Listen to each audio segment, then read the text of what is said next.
Salut mes biloutiers. Café? Ouais, café. C'est bien le café, hein.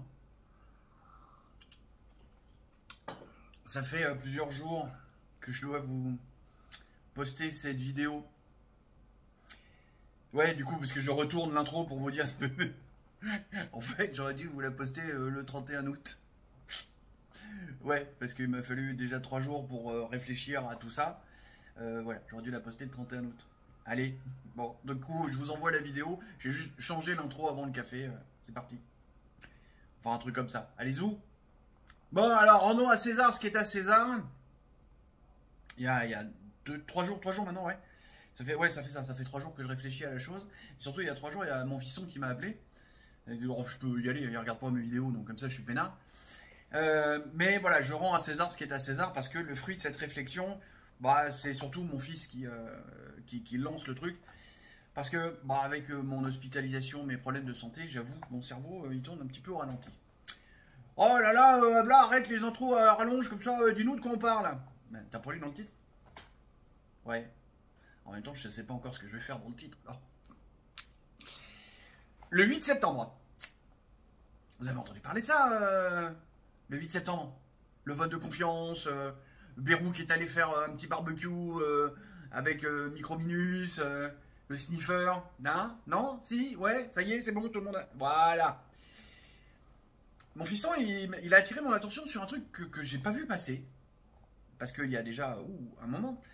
Mais rappelez-vous, il y a un petit Gabi qui s'est retrouvé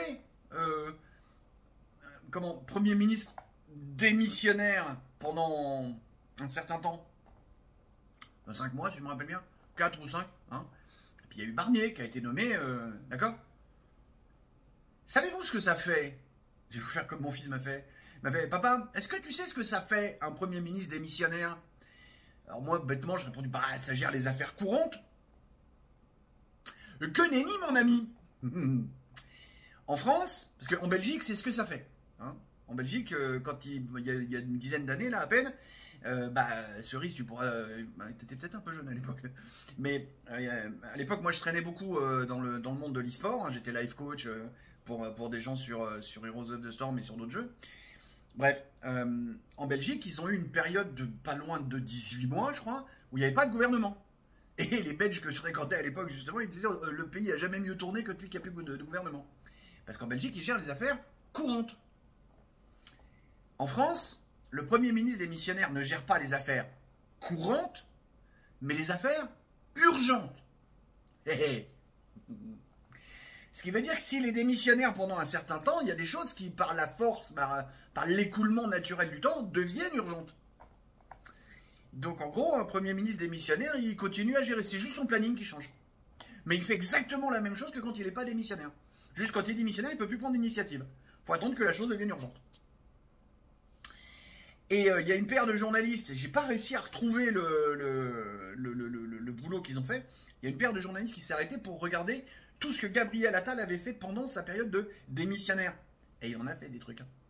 De ce que j'ai compris, la réforme actuelle du chômage, là, la mélasse, eh ben c'est lui pendant sa période démissionnaire. Donc quand je vois un petit Florian Philippot qui dit « Oh là là, si le Premier ministre saute, Macron, il va arrêter de faire ses conneries à l'international et il va se concentrer sur le remplacement du Premier ministre. » Que nenni, mon ami. Oui, je sais, c'est la deuxième fois que je le dis et peut-être qu'on va le redire. Oh, c'est marrant. Et donc, le fruit de la réflexion de mon fiston, et je vais en même temps l'étoffer un petit peu avec ma sauce, c'est que le 8 septembre, ils se sont mis d'accord tous les deux là devant le barbecue à Brégançon. Le 8 septembre, il va balancer son discours de politique générale en demandant le vote de confiance. Et ils espèrent vraiment tous les deux que le vote de confiance va rater. C'est-à-dire qu'il ne va pas obtenir la confiance. Comme ça, pendant ce temps-là, Microminus premier, là, le sniffer de chez nous, il va pouvoir continuer à faire toutes ces imbécilités à l'international. Il va continuer à nous préparer la guerre avec Tati Ursula. Il y a juste à voir ce qu'elle fait, elle, de son côté, depuis 3-4 jours. Hein. Regardez les déplacements qu'elle a fait, machin. Sa tournée, là, avec, je crois que c'est en Bulgarie, où ça s'est mal passé. Elle a appris les tomates sur la bagnole ou un truc comme ça. Regardez ce que le sniffer fait, tous les propos.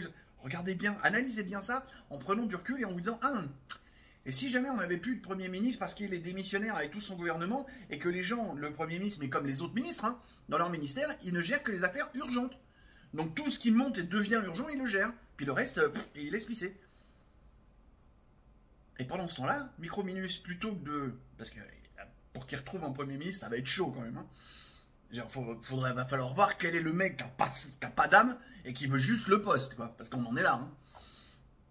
Et pendant ce temps-là, lui, il va aller faire des trucs avec son copain Merz et son copain Starmer.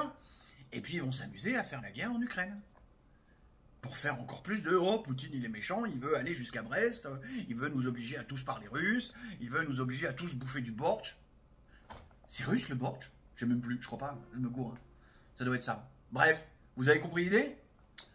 Voilà, il y a besoin d'en dire plus? Bon, non, vous êtes des gens intelligents, vous avez bien compris où je voulais en venir. Hein? Voilà, c'est ma réflexion. Alors, je voulais absolument poser ça un peu comme je fais parfois pour la postérité. Parce que là, ça va être posé. Hein, je vous dis, mon fils m'a appelé il y a ouais, 3 jours, c'est ça. On est le 30 août. Voilà, c'est posé. D'accord? Ça veut dire que le 30 août, Abla, il a balancé ça. Alors après, on pourra dire, ah oui, t'as vu Abla, tu t'es planté, il l'a remplacé en 3 jours. Ça arrive, parce que comme j'ai dit sur mon groupe de parole du mardi soir, moi je vous fais le pari que machin, blabla, il va rien se passer, et les 4 derniers paris que j'ai fait là-dessus, je les ai tous plantés. Hein, donc bon, chaque fois que je dis un truc, il se passe l'inverse. On va faire avec. Hein. Allez, tiens, je me reprends un petit coup de café, et en même temps, je vous fais quoi? Des bisous, et des poutous. Tchuss.